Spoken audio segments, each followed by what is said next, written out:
What's going on? What's going on? Coach Tyreek is here. Happy Monday to you, as always. My goal is to come in here every day. Yes, I want to make sure that I can impact at least one person or a few or many as much as possible. But also just working on myself, making sure that I am preparing for what's to come, preparing for those moments. And what's going on, Nyla? What it do? What it do? How's it doing today? So we could talk about anything.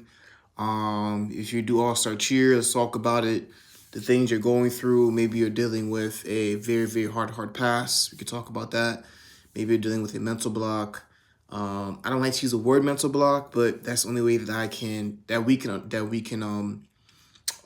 understand pretty much what's going on. So maybe you're confused. Maybe you are unsure about something. Let's talk about that. What else? Maybe dealing with some transition issues from the handspring to the tuck, two handspring to the tuck. How do we get more power in tumbling? How do we get stronger? Where does the confidence come from? Things like that. Like, let's talk about it. That's what small talks are about. It's not just about one thing. It can be about anything. So, if you have a question, feel free to drop it down below. If not, I'm just gonna be talking for the next, let's say, 6 minutes. And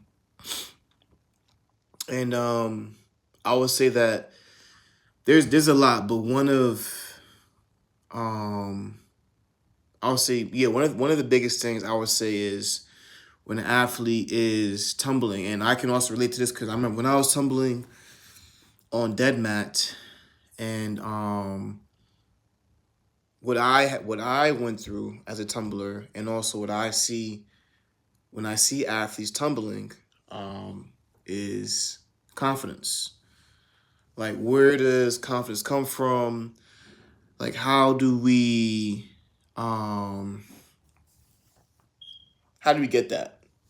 And I would say for me, I had a hard time with confidence as well too. And I would say the biggest thing, as I said before, this is just small talk. So if you have any questions, drop it down below. If not, I'll be talking for the next 5 minutes. But yeah, for me, confidence came from my strength.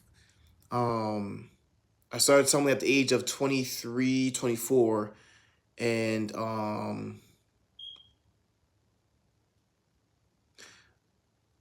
I didn't really go through since I started so late, the fear of doing things was very high up there. That's one. Two, my flexibility was terrible. It was hard. It still is, but it was hard for me to even touch my back, touch my toes. Like, I would cramp up immediately because I started so late in tumbling and I lacked a lot of flexibility. But once again, if you have any questions, feel free to drop it down below. If not, I'll be talking for the next 4 minutes. Any questions about tumbling, feel free to drop down below. But yeah, so for me, I would say one of the biggest things that separated me from those who were coming in for my team was I was very, very strong. So my confidence came from my strength. And because I was so strong, I was able to do a lot of things. And because I was athletic, I was able to do a lot of things when we were tumbling on dead mat. So your confidence can come from your strength. The way you the way you strengthen your armor, the way you go about your days, your weeks, things like if you can sacrifice some time for yourself to work out, whatever your plan may be, it can consist of push-ups, dips, squats, calf raises, knees to feet, box jumps. Okay, here we go. All right, Nyla loves sheer. Whoa, where'd that go? All right, so I have problems with doing my back handspring because of my mental block. All right, my question to you is where does mental block come from? But yeah, if you can sacrifice some time to make your armor strong. When I say arm, I mean like your body. That will help out with your confidence, and also it plays a part to my next thing, which is your preparation. Your preparation is also a part of building up your confidence. If you can put some time away, and yeah, I know we want to do other things, but if you sign up for cheer, now you have your non-tumbling teams, but if you signed up for the tumbling part as well, then there's things that you will have to do in order to get to your goals, in order to get your results, in order to compete at a very high level for competition time. And if you don't prepare your body for what is to come, the next step, the battlefield, then when it is time to go into battle, your body will not be ready. Like your mind, your brain knows when you haven't been putting in enough work to get your results. All right. I did it and fell on my head, and I've been scared ever since. So did you do it with a spot, Nyla? Did you do it by yourself? And where did you do that? Did you do it on a trampoline, tumble track, spring floor, dead mat? Where did you do your back handspring at? I'll wait till you answer that question. The question I just gave you. But yeah, if we can prepare our bodies more for that next step, whatever may come our way, if we prepare our armor, if we set small goals to complete, then I believe that it doesn't matter what happens, you can whatever you believe you can achieve, but it starts with your preparation. Excuse me. And for me, I knew that it wouldn't be the strength or the conditioning or me being athletic. That's not what was my weak was that wasn't my weak points. My weak point was here. My mindset, the things that I told myself when I was going to my tumbling passes. From year 1 to year 4, from a back handspring to a round handspring full and dead man. Like what are you telling yourself when you are doing these skills? Are you saying, oh, because I've landed on my head, because I fell 5 or 6 times, this is impossible, I can't do this. I see Rebecca doing 5 or 6, the world's over, I can't do this anymore. Or are you saying that no matter how many times I land on my knees, my feet, or maybe my head, I will continue to keep going forward to achieve my goals? Is it A or is it B? If it is A, if you keep telling yourself that it won't happen, then it's not going to happen. The brain knows when. Sorry, if you keep telling yourself that it won't happen, it's not going to happen. But if you go with B, if you keep saying, yo, like, I will do this, I can do this, I will do it, I must do this, right? If you keep pushing those positive thoughts into your head, and I promise you, it will happen. I promise you it's going to happen. But there has to be some type of preparation towards your goals. Yes, we want to achieve these skills, but the body knows when you haven't put in the time to do these things. For me, I put in the time before I started doing tumbling. I've been in the weight room nonstop leading up to 23, 24. The only thing I lacked was a stretching. And not gonna lie, I stretch here and there, but because I was so strong, that's what gave me my confidence. So if you are preparing your armor for that moment, then I promise you there's nothing that you can't do. All right, so let's see. I try to say I can do it, but once I'm in it, I just get scared and I just keep remembering. All right, so now my question to you was, and pretty much what I've been talking about this whole time is, um, like, what exactly are you doing, right? Because if you don't want to land your head, right, and I said it before, if you don't land your head doing the back handspring, then what are you doing at home to make that feeling be less scary?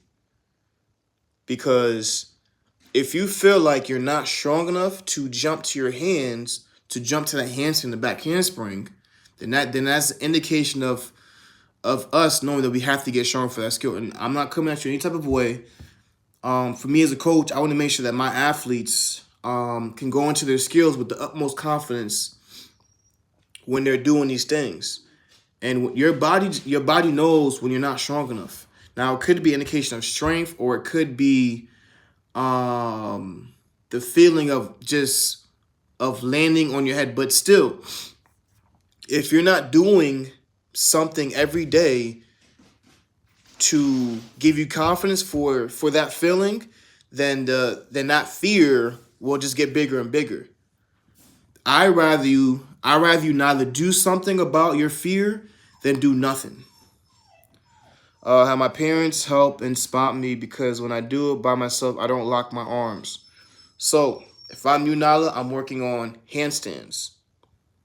I'm not forcing anybody on my live to do any of these things. Not am I forcing you to do I'm telling you have to do. I'm just letting you know what works out for my athletes, worked out for myself when I was a tumbler. Handstands. If you can hold a handstand for every day for 1 minute, Nyla, I promise you, I would say a month from now, or even 2 to 3 weeks, you'll have more confidence in doing your back handspring versus doing nothing. And if a minute is easy, Nyla, then do 2 sets for a minute. Hold your handstand for 2 minutes. If you can push yourself past your limits, then that fear of doing your back handspring and possibly in your head, I promise you, that fear will go away. But you have to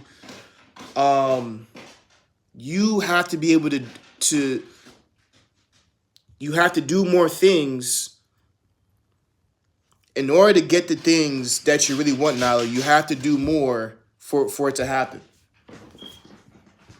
Hey, chill out. So, if you want this back handspring now, you're going to have to do things that you don't really like doing. Holding a handstand for a minute. Doing push-ups. Doing dips. Doing knees to feet. Doing calf raises. Like, those are things that you're going to have to do now in order for you to achieve this goal. For me, myself, I get very nervous talking in front of people. I also, I'm an introvert, so it's very hard for me to express like what's in my head because I have so much going on. That's 1 and 2. I'm a very shy and quiet person. That's hard for me to just talk in front of people. So for me, I do these lives to motivate you guys, but also to make myself better as a coach. Like speaking, public speaking, I am not the best, but that's why I do these lives so I can get better at it. From my day 1 now to my day now, which is, I don't know, maybe like day 400 or something like that, I know that I've gotten better. So for you, Nala, you have to do more to find your answers. And I promise you, if you stick with the things I'm telling you to do, you will get your back handspring. None of these skills, they only get hard when you stop doing the work. They will get easier, they only get hard when you stop doing the work, and it will get harder, but if you keep doing the basics, if you keep applying yourself in the right way, when you're at home, when you're in cheer practice, or whatever, I'm not sure what you do, Nala, but if you apply yourself in the right way, Nala, I promise you will get this back handspring. And send me a video of your back handspring, Nala. I'm on Instagram, Facebook as TyFlipzz. Send me a video, and I can also see what's going on, and we can go from there. Maybe it's not the issue of the bent arms. Maybe you have issues with your mobility or flexibility, or maybe you're not jumping enough. But send me the video, and we can go from there. Thank you so much for the advice. I'm going to try and do hands. Yup, Nolly, yup, you are welcome. Nolly, keep me up to date on your handspring. Send me a video, and send me videos of your handstand. Like, I really want you to get this skill. I just want the best out of anybody that I meet. That's pretty much it. I will see you guys on Wednesday. I would be doing this again for about 7-8 minutes. And yeah, bye-bye.